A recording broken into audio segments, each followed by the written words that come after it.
Yo, what's up guys? It's Derek here. Hey, I just want to do a little introduction to the 4K Racing channel. So the 4K Racing team is me and my two boys and my wife. We're the 4K Racing team. This is the new channel, so welcome. Appreciate you guys showing up. Just a little bit about myself and kind of what's going to be on the channel. I'm just a country boy from Texas, live in the Fort Worth area. I just love everything automotive. Live, breathe, eat, sleep in automotive. It's been a great time. I love the automotive industry, and things are changing a little bit. Things in the automotive realm of like diesel technology and what you can and can't do, and just a lot of those things have been changing. I had a 6-chain Camaro and had a bunch of stuff done to it, and it just got to the point where you couldn't even drive it on the street anymore, just because of all the legality of stuff. You can't get it registered, and you can't do the things you want because of emissions control, and it is what it is. So I had to go to something a little bit older, and I've kind of changed things up a little bit. So the channel for the upcoming future is going to be talking about the new race truck. So I just picked up a 1980 Chevy Luv. A little bit of a race truck, a little bit of rough shape, but we're going to get it back to where it needs to be and get it on the road. So some of the plans for the truck for now are going to be roll cage, doing a back half kit. It had one on there, but it was kind of a little bit janky. A different type of a ladder bar setup, and I'm going to a 4-link setup, and then I got to get a motor built, got to get a transmission built, and get it all put back together and get it ready for paint and get it hopefully out doing some racing here pretty quick. So anyways, that's kind of what the channel is going to be about. I'll probably show a little bit of my farm here that I've got. I've got a little homestead, if you will, here, and some chickens and some things coming up with that. So you probably get to see a little bit of that as well. But for the most part, we're going to kind of stick to the racing channel, 4K Racing, and what that looks like. And then hopefully, as we start doing some racing here in the sort of distant future, we'll be able to do some other things with the channel and show some of that and kind of do some of that. So here's the plan for the truck. So the truck right now is going to be a bracket racing truck. I want to be super consistent. I want to have things, run very, very consistent in how we operate. My dad showed me at a very young age bowling, and he always taught me that if you do everything in bowling consistently, you step the same place, you throw the same way, you do certain things exactly the way that you did them last time, every single time, you're going to have consistency. So I'm trying to kind of set the truck up in that regard. I want to make things very, very simple. I want to make things easy to work on, and I want to make things set up in a way that everything's going to be able to be very, very consistent. So the plan for that is a bracket racing truck.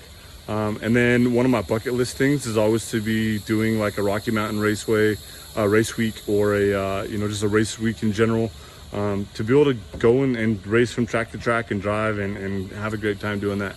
So that's some of the plans that we have kind of with the truck. So with that being said, let me kind of show you guys what the truck looks like. So this is the truck. Again, it's a 1980 Chevy Luv. The guy that had it before me had a couple of things done to it. There was a back half kit on it, but like I said, it was just kind of janky. It wasn't really that good. So don't mind the mess. I've had to kind of cut everything to pieces and figure out what's what. So it was set up. It does have an 8-point in it. I don't know if I'm going to keep that or not. I might go to the 9-inch. I haven't really completely decided on that, what that's going to look like. Definitely go with a little bit of a wider tire. So I'm going to rebuild this whole back half kit and kind of going from there. So the dashboard has been tore apart. He's done some kind of weird things. It's definitely not a stock dash. And he had some pieces in here that were just kind of, I guess, making a dashboard or a center console rather. And then some of the roll cage. So this part of the roll cage here is fairly decent, but if you kind of get a peek there, what he did is he straight cut all the pipes. None of the tubing is fish mouth, and none of it's notched. So this is the rest of the roll cage that he had going on here, and you can see it's just straight cut. Everything on it, like none of it was gusseted, none of it was notched rather. There's kind of a little bit of an attempt to notch right there, but not really. And then you can see his welds are fabulous.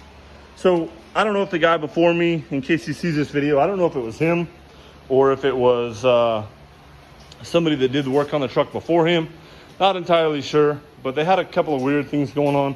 They had the crossbar going up and over, and then they brought a bar across through the back of the truck, across the back and back in, to be able to give them a little bit more room in the back of the truck. However, the bar that was in there was like, it was sleeved, and it wasn't a solid bar, and it was just very, very rough. So that being said, we're gonna go ahead and redo all that. So there was a cross beam that went across here. The cross beam was welded in way back here.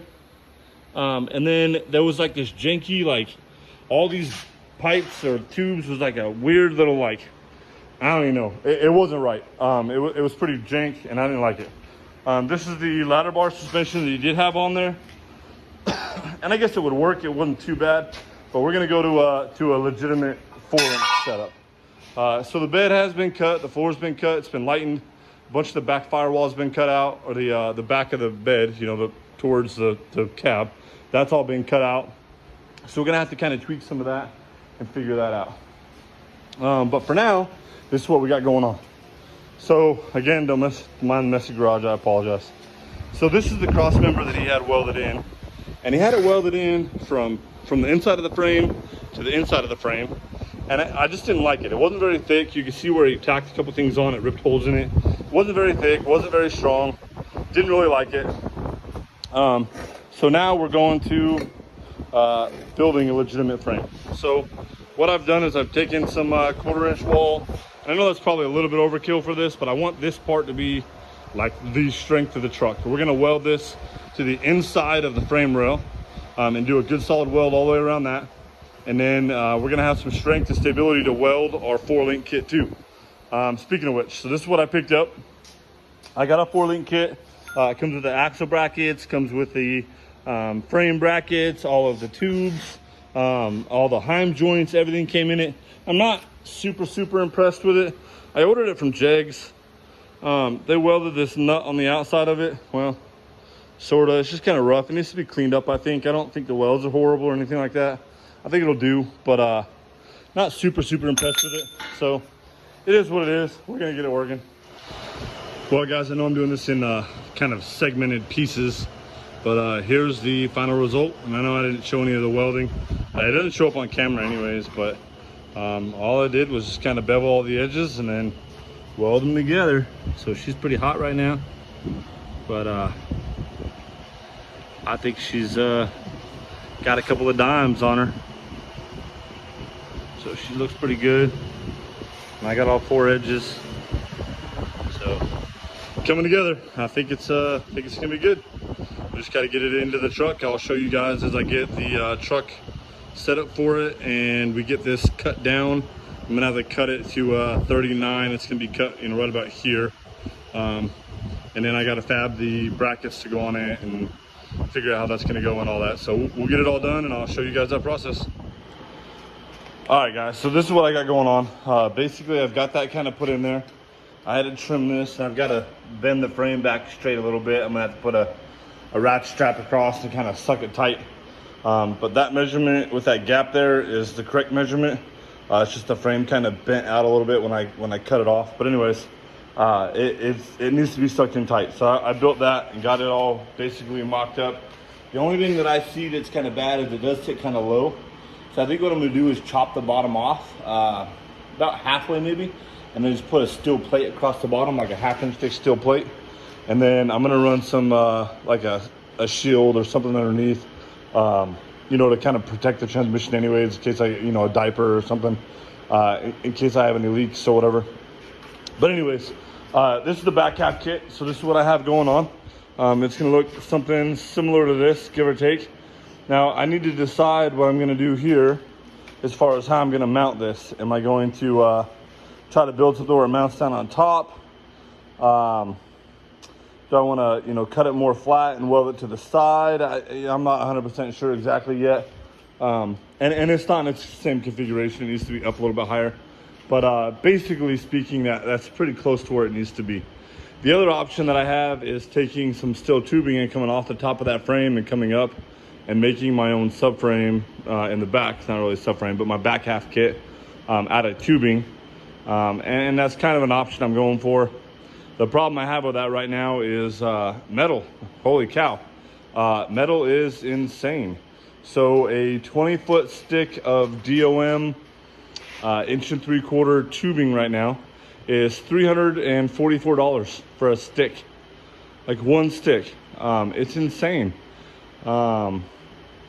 Maybe that was for multiple sticks, but it wasn't for very much, is my whole point.